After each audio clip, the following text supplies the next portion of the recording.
Hello, welcome back to the channel. Today, we're diving right into how you can export Trello data to CSV. This is your full guide for 2025.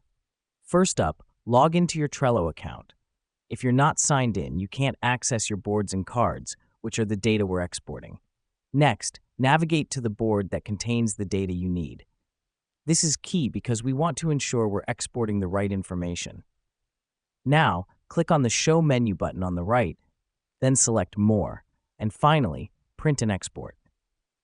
The reason we do this is to access the board's export options.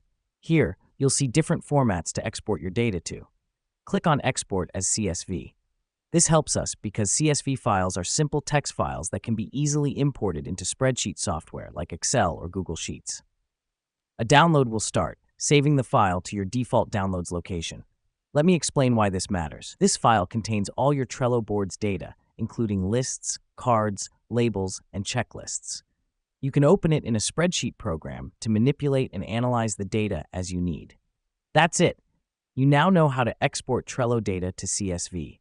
Remember, understanding your data is crucial for project management and productivity.